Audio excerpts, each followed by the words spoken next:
വയനാട്ടിൽ രക്ഷാദൗത്യം മൂന്നാം ദിനത്തിലേക്ക് കടന്നിരിക്കുകയാണ്. ഇപ്പോൾ നിലവിൽ അവിടെ സൈന്യം ബെയിലി പാലമടക്കം നിർമ്മിക്കുന്ന നിർമ്മാണ പ്രവർത്തനങ്ങൾ പുരോഗമിക്കുകയാണ്. അതോടൊപ്പം തന്നെ സമാന്തരമായ ഒരു പാലം നിർമ്മിക്കും എന്ന്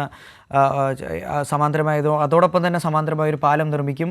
ഈ പാലം നിർമ്മാണമാണ് ഏറ്റവും പ്രധാനം. കാരണം അവിടേക്ക് ഈ രക്ഷാപ്രവർത്തനത്തിനുള്ള സാധന സാമഗ്രികൾ അടക്കം എത്തിക്കുന്നതിൽ വളരെ നിർണായകമായിരിക്കും ഈ പാലത്തിൻ്റെ നിർമ്മാണമെന്ന് പറയുന്നത്. അതോടൊപ്പം തന്നെ ഇന്നലെയൊക്കെ രക്ഷാപ്രവർത്തനത്തിന് വെല്ലുവിളിയായി കനത്ത മഴ ചൂരൽമലയുടെ ഭാഗങ്ങളിലുണ്ടായിരുന്നു. അത് തീർച്ചയായിട്ടും വളരെയധികം വലിയ വെല്ലുവിളി ഉയർത്തിയിരുന്നു. കാരണം നമുക്കറിയാം, ഇപ്പോൾ തന്നെ അവിടെ ചെളിയും മറ്റും പൂണ്ടുകിടക്കുന്ന ഒരു സാഹചര്യമാണ്. അപ്പോൾ അത്തരമൊരു സാഹചര്യത്തിൽ മഴ കൂടി പെയ്യുമ്പോൾ ഉണ്ടാകുന്ന ആ ഒരു ബുദ്ധിമുട്ട് നമുക്ക് മനസ്സിലാക്കാവുന്നതാണ്. ഇന്നലെ ദൃശ്യങ്ങളിലടക്കം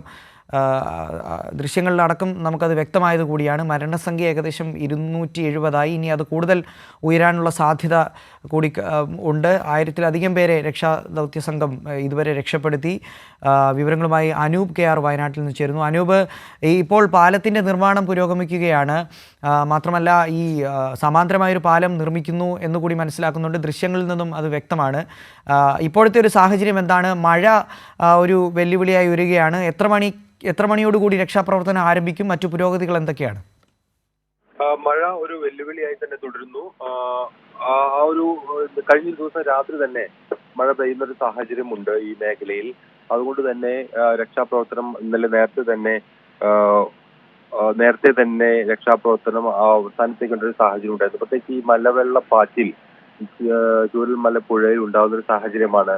അതുകൊണ്ട് തന്നെ അല്പം അപകടമേറിയതാണ് രക്ഷാപ്രവർത്തനം. ഇപ്പോൾ തന്നെ നമ്മൾ ഈ ചൂരൽമലയിലേക്ക് എത്തുമ്പോൾ അവിടേക്ക് വാഹന ബാഹുല്യം കഴിഞ്ഞ പ്രാവശ്യം അല്ലെങ്കിൽ കഴിഞ്ഞ ദിവസങ്ങളിലെല്ലാം വലിയ തോതിൽ സങ്കീർണതകൾക്കിടയാക്കിയിരുന്നു. വാഹന ബാഹുല്യം, അതോടൊപ്പം തന്നെ കൂടുതൽ ആംബുലൻസുകളിലേക്ക് എത്തുന്നതെല്ലാം ഈ സ്ഥലത്ത് രക്ഷാപ്രവർത്തനത്തിന് തടസ്സം സൃഷ്ടിക്കുന്നതായി അധികൃതർ അറിയിച്ചിരുന്നു. ഏതായാലും ഇപ്പോൾ അവിടേക്ക് ഒരു വാഹനങ്ങൾ വിടുന്നതിൽ വലിയ നിയന്ത്രണമാണ് ഏർപ്പെടുത്തിയിരിക്കുന്നത്.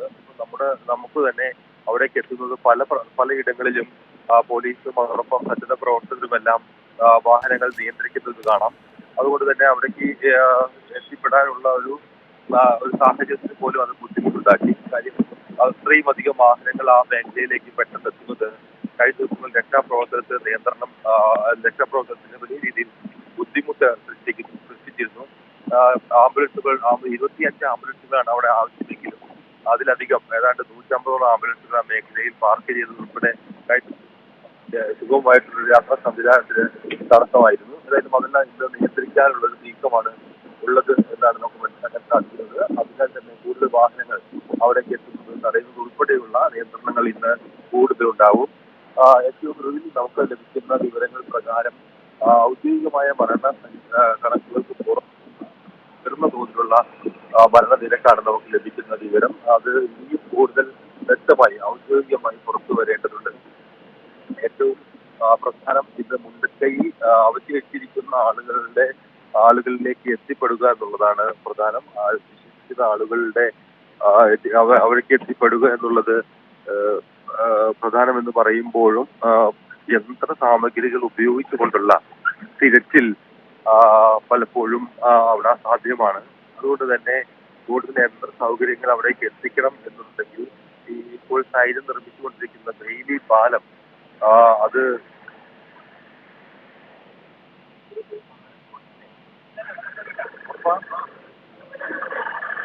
ഈ ബെയിലി പാലത്തിന്റെ നിർമ്മാണം പൂർത്തീകരിക്കുന്നത് ഉൾപ്പെടെയുള്ള നടപടികൾ വേഗത്തിലാക്കേണ്ടി വരും. അങ്ങനെയെങ്കിൽ മാത്രമാണ് വലിയ വാഹനങ്ങൾക്ക് ഈ ദുരന്ത ഭൂമിയിലേക്ക്, പ്രത്യേകിച്ച് മുണ്ടക്കയിലെ ദുരന്ത ഭൂമിയിലേക്ക് എത്തിച്ചേരാൻ സാധിക്കൂ. അങ്ങനെയെങ്കിൽ ആ വിധത്തിൽ കാര്യങ്ങൾ കൈകാര്യം ചെയ്യേണ്ടി വരും. അത്തരത്തിലുള്ള സജ്ജീകരണങ്ങൾ ഒരുക്കേണ്ടി വരും. അതായത് കൂടുതൽ പേർ ഈ മേഖലയിൽ കുടുങ്ങിക്കിടക്കുന്നുണ്ട് എന്നുള്ളത് ഒരു യാഥാർത്ഥ്യമാണ്. പ്രത്യേകിച്ച് മുണ്ടക്കയിൽ നമുക്കറിയാം 250-ലധികം വീടുകൾ ഉണ്ടായിരുന്ന സ്ഥലത്ത് ഇപ്പോൾ ശേഷിക്കുന്നത് കേവലം 30 വീടുകൾ മാത്രമാണ്. ആ മറ്റു വീടുകളിൽ എത്ര പേർ ഉണ്ടായിരുന്നു എന്നത് സംബന്ധിച്ചെല്ലാമുള്ള വ്യക്തമായ കണക്കുകൾ ഉൾപ്പെടെ ശേഖരിക്കേണ്ടതുണ്ട്. അത്തരം ശ്രമങ്ങളാണ് ഇപ്പോൾ ജില്ലാ ഭരണകൂടം നടത്തുന്നത്. എങ്കിൽ മാത്രമാണ് എത്രയധികം ആളുകൾ ഈ ദുരന്തത്തിൽ ഉൾപ്പെട്ടിട്ടുണ്ട് എന്നുള്ള കാര്യമെല്ലാം മനസ്സിലാക്കാൻ സാധിക്കൂ. അതിനുള്ള ശ്രമങ്ങൾ ഇപ്പോൾ തുടരുകയാണ്. തീർച്ചയായിട്ടും അനൂപ് സൂചിപ്പിച്ചതുപോലെ തന്നെ മഴ കനത്ത വെല്ലുവിളി ഉയർത്തുന്നുണ്ട്. കാരണം നമ്മൾ ഇന്നലെയും കണ്ടതാണ്, രക്ഷാപ്രവർത്തനത്തിനിടയിൽ കനത്ത രീതിയിൽ മഴയുണ്ടാകുന്നു. ആ മഴയിൽ ഈ സൈന്യം നിർമ്മിച്ച താൽക്കാലിക പാലം പോലും ഒലിച്ചു പോകുന്നൊരു അവസ്ഥയുണ്ടാകുന്നു. അത് തീർത്തും രക്ഷാപ്രവർത്തനത്തിന് വലിയൊരു വെല്ലുവിളിയാണ് ഉയർത്തിയത്. സാഹസികമായ രീതിയിൽ രക്ഷാപ്രവർത്തനം നടക്കുന്നുണ്ട്. അവിടെ പലരെയും രക്ഷപ്പെടുത്തി ഈ സുരക്ഷിതമായ സ്ഥലങ്ങളിലേക്ക് എത്തിക്കുന്നു എന്ന ആശ്വാസകരമായ വാർത്ത നിലനിൽക്കുന്ന സാഹചര്യത്തിൽ പോലും നിരവധി ആളുകൾ അവിടെ കുടുങ്ങിക്കിടക്കാനും അതോടൊപ്പം തന്നെ ഇനിയും ഒരുപാട് ആളുകളെ കണ്ടെത്താനും, നിരവധി പേർ ഈ മണ്ണിനടിയിൽപ്പെട്ട് ചെറിയൊരു ജീവൻ്റെ തുടിപ്പ് പോലും ശേഷിക്കുന്നുണ്ടെങ്കിൽ അത് അവരെ കണ്ടെത്തുകയും അവരെ രക്ഷപ്പെടുത്തി സുരക്ഷിതമായ സ്ഥാനത്തേക്ക് എത്തിക്കുക, അല്ലെങ്കിൽ അവർക്ക് ആവശ്യമായ ചികിത്സാ സൗകര്യങ്ങളടക്കം എത്തിക്കുക എന്നുള്ളത് ഏറ്റവും പ്രധാനപ്പെട്ട കാര്യമാണ്. ആ നിലയ്ക്ക് തന്നെയായിരിക്കും ഇന്ന് രക്ഷാപ്രവർത്തനം പുരോഗമിക്കുക എന്നുള്ളത് തന്നെ മനസ്സിലാക്കേണ്ടതുണ്ട്. ഇന്നലെ ഈ രക്ഷാപ്രവർത്തനത്തിന് അവിടെ ഏർപ്പെട്ടിരിക്കുന്ന NDRF അതോടൊപ്പം തന്നെ ഇന്ത്യൻ ആർമി അടക്കം വരുന്ന സംഘങ്ങൾ 4 സംഘങ്ങളായി തിരിഞ്ഞാണ് ഇന്നലെ രക്ഷാപ്രവർത്തനം നടത്തിയത്. നിരവധി ആളുകളെ രക്ഷപ്പെടുത്താൻ കഴിഞ്ഞു. 1000-ലധികം പേരെ രക്ഷപ്പെടുത്തി. പക്ഷേ ഈ മരണസംഖ്യ 270 എന്ന് പറയുന്നെങ്കിലും അതിൽ ഇനിയും കൂടുതൽ ആളുകൾ മരിക്കാനുള്ള സാധ്യതയുണ്ട്. നിരവധി ആളുകളെ ഇനിയും കണ്ടുകിട്ടാനുള്ള ഇത്തരം കാര്യങ്ങളൊക്കെ തന്നെ മുന്നിൽ നിൽക്കുകയാണ്. നേരത്തെ സൂചിപ്പിച്ചതുപോലെ മഴ ഒരു വെല്ലുവിളിയായി തുടരുകയും ചെയ്യുന്നുണ്ട്. അത്തരമൊരു സാഹചര്യത്തിൽ ഈ പാലം നിർമ്മാണം എന്ന് പറയുന്നത് ഏറ്റവും പ്രധാനപ്പെട്ട കാര്യമാണ്. പ്രത്യേകിച്ച് നിർണായകമായൊരു സംഭവമാണ് ഈ പാലം നിർമ്മാണം. കാരണം ഈ JCB അടക്കമുള്ള സാമഗ്രികൾ അവിടേക്ക് എത്തിക്കുക, അവിടെ എത്തിയതിനു ശേഷം മണ്ണ് മാറ്റി കൂടുതൽ സമഗ്രമായ രീതിയിലുള്ള പരിശോധനകൾ നടത്തുക, ആവശ്യമായ സംവിധാനങ്ങൾ എത്തിക്കുക എന്നതിനടക്കം വരുന്ന കാര്യങ്ങൾക്ക് ഈ പാലം ഒരു പ്രധാന ഘടകമാണ്. ഇന്നിപ്പോൾ മുഖ്യമന്ത്രി കൂടി വയനാട്ടിൽ എത്തും, നേരിട്ട് കാര്യങ്ങൾ അവലോകനം ചെയ്യും. നമുക്കറിയാം, മന്ത്രിമാരടക്കം തന്നെ ഇത്തരമൊരു സാഹചര്യം ഉണ്ടായപ്പോൾ മന്ത്രിമാരടക്കം തന്നെ നേരിട്ടെത്തി അവിടെ രക്ഷാപ്രവർത്തനങ്ങൾ ഏകോപിപ്പിക്കുന്ന ഒരു സാഹചര്യം ഉണ്ടായി.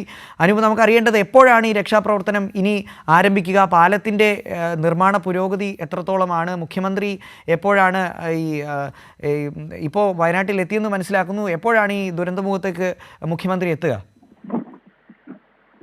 ഔദ്യോഗികമായ രക്ഷാപ്രവർത്തനം അല്പസമയത്തിനകം തന്നെ ആരംഭിക്കുമെന്ന് സന്നദ്ധ പ്രവർത്തകരുടെയും മറ്റു ചില സേനാവിഭാഗങ്ങളുടെയും ഈ രക്ഷാപ്രവർത്തനം അത് നേരത്തെ തന്നെ ആരംഭിച്ചിരുന്നതാണ്. അല്ലെങ്കിൽ അത് ഒരു തടസ്സം നേരത്തെ തന്നെ ഉണ്ടായിരുന്നില്ല. ഇപ്പൊ പാലം നിർമ്മാണം ഉൾപ്പെടെ രാത്രി വൈകിയും പുരോഗമിക്കുന്ന ഒരു സാഹചര്യം ഉണ്ടായിരുന്നു.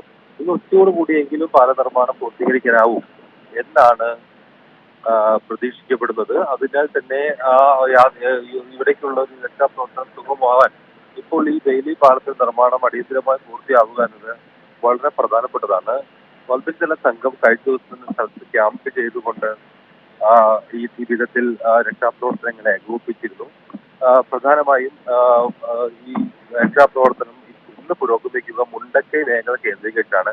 നമുക്ക് ആദ്യഘട്ടത്തിൽ തന്നെ ചൂരൽമല രക്ഷാപ്രവർത്തനം കാര്യക്ഷമമായി മുന്നോട്ട് കൊണ്ടുപോകാൻ സാധിച്ചിരുന്നു.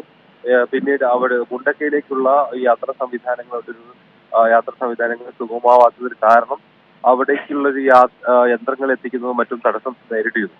എന്നാൽ ഇന്നലെ ഉച്ചയ്ക്ക് തന്നെ JCB ഉൾപ്പെടെയുള്ള യന്ത്രങ്ങൾ അവിടേക്ക് പുഴ മുത്തുകടന്നെത്തുകയുണ്ടായി.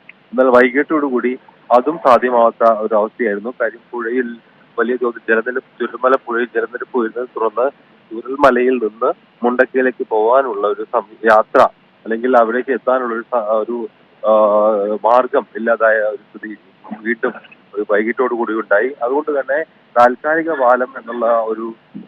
പാലത്തിലൂടെ ആളുകളെ തിരിച്ചെത്തിക്കുക അല്ലെങ്കിൽ അവിടെ കണ്ടെത്തുന്ന മൃതദേഹങ്ങൾ എത്തിക്കുക എന്നുള്ളത് എന്തായാലും ഇന്ന് രാവിലെ പ്രായോഗികമല്ല. വൈകിട്ട് അത് തടസ്സം നേരിടുകയും ചെയ്തു. ഇന്ന് പ്രധാനമായും ബെയിലി പാലത്തിന്റെ പാലത്തിന്റെ നിർമ്മാണമാണ് എല്ലാവരും രക്ഷാപ്രവർത്തനത്തിൽ വളരെ പ്രതീക്ഷയോടുകൂടി കാണുന്നത്. അങ്ങനെയെങ്കിൽ കൂടുതൽ ഭാരമേറിയ വാഹനങ്ങൾ ഉൾപ്പെടെ അവിടേക്ക് കൊണ്ടുപോകാൻ സാധിക്കും. ഈ പുഴയുടെ ഒരു നീളം ഇതിനെല്ലാം ഒരു തടസ്സമാണ്. വലിയ നീളത്തിൽ ഏതാണ്ട് 190 അടി നീളത്തിലാണ് ഈ പാലം നിർമ്മിക്കേണ്ട ഒരു സാഹചര്യം ഇവിടെയുള്ളത്.